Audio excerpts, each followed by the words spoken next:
দেড় মাসের শিশুকে কারাগারে পাঠানোর যে অমানবিক গল্পটা আপনাদেরকে বলেছিলাম, সেই গল্পটার অবসান ঘটেছে। তার মানে এই ঘটনাটা সরকারের দৃষ্টিগোচর হয়েছে এবং সরকারের দৃষ্টিগোচর হয়ে সরকার দ্রুত এটার ব্যাপারে পদক্ষেপ নিয়েছে। তাহলে কি এখানে আমরা বলতে পারি যে সরকার আদালতে হস্তক্ষেপ করলো?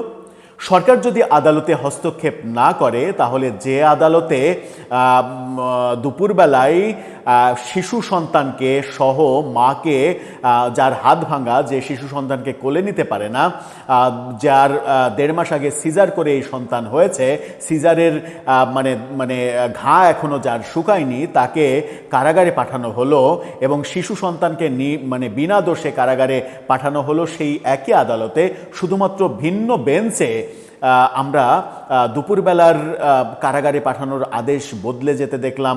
রাত 8টার পরে সেটা হয়ে গেল জামিন। ব্যাপারটা একটু বেশি আশ্চর্যজনক মনে হয় না? চলুন ভেতরে কি ঘটছে, কি ঘটলো, কেন শুধুমাত্র আওয়ামী লীগ করার জন্যই একজন মাকে, একজন শিশু কন্যার মা, দেড় মাস বয়সী শিশু কন্যার মা, তার শিশু সহ কারাগারে পাঠানো হয়েছিল, তারপরে কেন জামিন দেয়া হলো? যদিও এই জামিনের ঘটনা সরকারের জন্য একটা সুখকর ব্যাপার, কিন্তু সরকারকে বিপদে ফেলতে, সরকারকে বিতর্কের মুখে ফেলতে যারা এই কাজটা দুপুরবেলায় করেছিল, তাদের ব্যাপারে কি সরকার পদক্ষেপ নেবে? নিম্ন আদালত এখনো আইন মন্ত্রণালয়ের অধীনে যে বিচারক এই শিশু সন্তানকে কারাগারে পাঠিয়েছিলেন, তার কারাগারে নিক্ষেপ করেছিলেন যিনি, তার ব্যাপারে কি মন্ত্রণালয় ভাববে? যে পুলিশ অফিসার এই শিশু সন্তান সহ এই অসুস্থ মা, যার হাত ভাঙ্গা, তাকে কারাগারে পাঠানোর আবেদন জানাচ্ছিলেন, তার ব্যাপারে কি স্বরাষ্ট্র মন্ত্রণালয় সিদ্ধান্ত নেবে? যে পিপি কোর্টে দাঁড়িয়ে এই অসুস্থ মা, যে নিজেই হাঁটতে পারে না, চলতে পারে না, তাকে তার শিশু সন্তান সহ কারাগারে পাঠানোর আবেদন জানিয়ে ওকালতি করেছে, সেই পিপিকে কি তার জায়গা থেকে সরকার সরিয়ে দেবে? এতগুলো প্রশ্নের উত্তর দেওয়ার সময় বোধহয় সরকারের চলে এসেছে। চলুন একটু জেনে দেখি কিভাবে হঠাৎ করে কয়েক ঘন্টার ব্যবধানে জামিন হয়ে গেল। থাকবেন পলিটিক্স টিভির নিয়মিত আয়োজনে।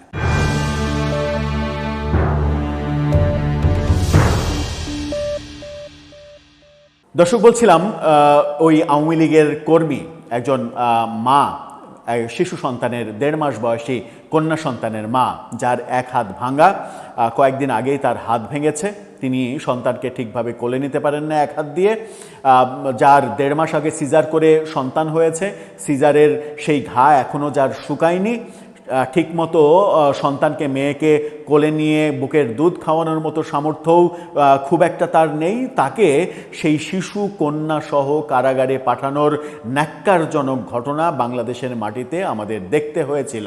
এবং দুপুরবেলার সেই সিদ্ধান্ত, রাতে বিশেষ আদালত বসানো হলো, কি বিশেষ আদালত বসিয়ে তার জামিন নিশ্চিত করা হলো, যখন এই ঘটনা সামাজিক যোগাযোগ মাধ্যম একেবারে সয়লাভ করে দিচ্ছে।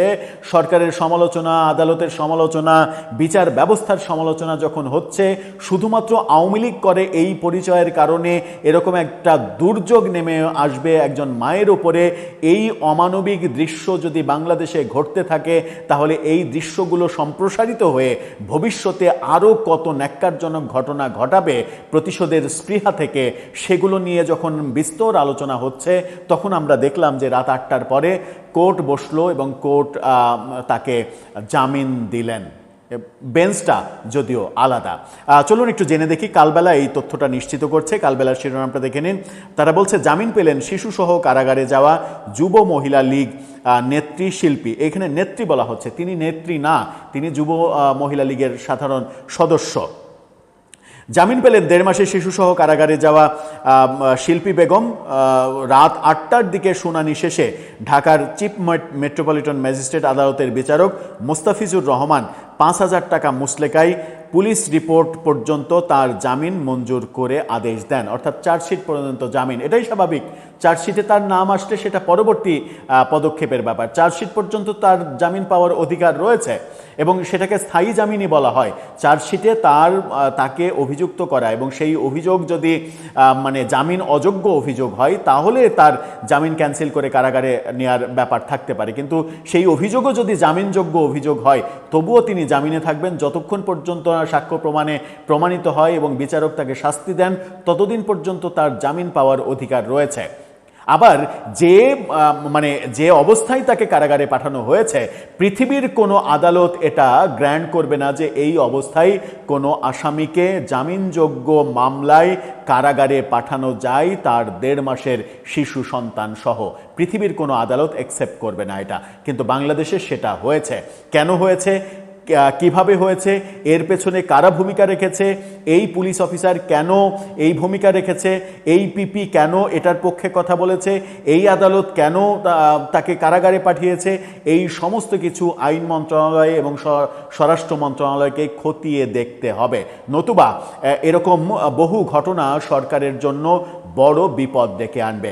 আমি নিশ্চিত যে এই ঘটনা যখন ভাইরাল হলো, আমরা সবাই প্রতিবাদ করলাম, তখন সেটা আইন মন্ত্রণালয়ের, স্বরাষ্ট্র মন্ত্রণালয়ের চোখে পড়েছে এবং চোখে পেয়ে তারা তড়িৎ সিদ্ধান্ত নিয়েছে। এই যে তড়িৎ পজিটিভ সিদ্ধান্ত, এই পজিটিভ সিদ্ধান্তের ব্যাপারেও একটা নেগেটিভ ব্যাপার আলোচনা হতে পারে। আলোচনাটা কি? তাহলে কি সরকার আদালতে হস্তক্ষেপ করলো? আদালতে হস্তক্ষেপ করে আদালতকে বলল যে এই ব্যক্তিকে জামিন দিতে হবে, একে কারাগারে পাঠানো যাবে না। এই প্রশ্নও কিন্তু আসবে।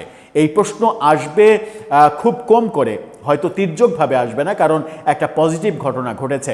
এর আগে আমরা দেখেছিলাম আসিফ নজরুলের মেটিকুলাস শাসন আমলে একজন ওই চাঁদাবাজকে জামিন বিকেলবেলা সেই চাঁদাবাজকে দেয়া হলো রিমান্ড আদেশ দেয়া হলো, অথচ দুপুরবেলা রিমান্ড দেয়া হলো, বিকালবেলা তার রিমান্ড বাতিল করা হলো এবং তার জামিন দেয়া হলো, সন্ধ্যাবেলায় তার মুক্তি নিশ্চিত হলো। এবং আসিফ নজরুল নিজে দায়িত্ব নিয়ে এই কাজটা করেছিলেন। তখন প্রচণ্ড সমালোচনা হয়েছিল যে একজন চাঁদাবাজকে রিমান্ড বাতিল করিয়ে তাকে মুক্তি দেওয়ার পেছনে আসিফ নজরুলের স্বার্থটা কি।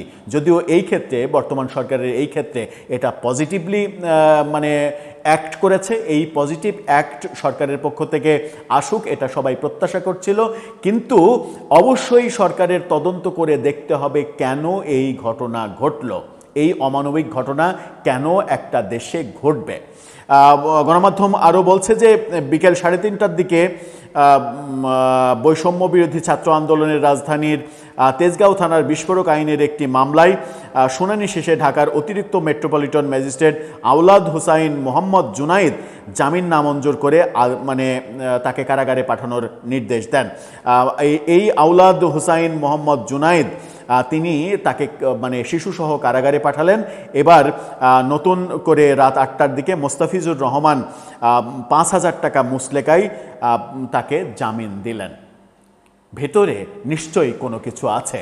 আর যাকে কালবেলা ভুলক্রমে নেত্রী বলছেন, আমরা অন্যান্য গণমাধ্যম ঘেটে দেখেছি এই নারী আসলে নেত্রী না, সাধারণ যুবলীগের কর্মী। তার একমাত্র অপরাধ সে আওয়ামী লীগ করে এবং যে মামলায় তাকে ফাঁসানো হয়েছে, যেভাবে মামলা সাজানো হয়েছে যে এই নারী ওই ঢাকা বিশ্ববিদ্যালয়ের ছাত্র যাকে হত্যা চেষ্টা করা হয়েছে, মারধর করা হয়েছে, মারধর করলেই তো হত্যা চেষ্টা হয়, তার বাড়িতে নাকি 120-30 জন বাহিনী নিয়ে আক্রমণ করেছে নেতৃত্ব দিয়ে এই নারী এবং ভাঙচুর করেছে, লক্ষ লক্ষ টাকা পয়সা লুট করেছে। এই মেটিকুলাস ডিজাইনটা মামলাতে সাজানো হয়েছিল, যেটা পড়লেই বোঝা যায় এটা মিথ্যা এবং সাজানো। এবং এই মিথ্যা সাজানো ব্যাপারেই এই পুলিশের ওই সংশ্লিষ্ট থানার এসআই তিনি নাকি সত্যতা খুঁজে পেয়েছেন, এই নারীর সম্পৃক্ততা খুঁজে পেয়েছেন, তাই তাকে কারাগারে পাঠাতে হবে।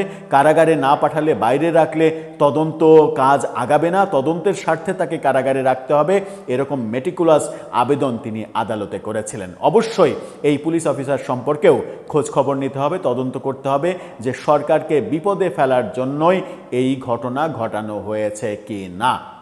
যদি এই ব্যাপারে তদন্ত করে যথাযথ পদক্ষেপ না নেওয়া হয় তাহলে বুঝতে হবে যে সরকারকে বিপদে ফেলার জন্য এই কাজ হয়েছে, যে আলোচনাটা করছি সেটা আসলে ঠিক নয়। যা হয়েছে সরকারের জ্ঞাতসারেই হয়েছে, সরকার সব জানতো। সেটা নিশ্চয়ই সরকার এগ্রি করবে না এবং সরকার মেনে নেবে না, এবং যেহেতু এগ্রি করবে না এবং মেনে নেবে না, সেই কারণেই এর পেছনের তথ্য বের করে আনা তাদের এখন নৈতিক দায়িত্ব। দর্শক, আপনার কাছে কি মনে হয়? আপনার মতামত জানিয়ে লিখতে পারেন আমাদের কমেন্ট বক্সে।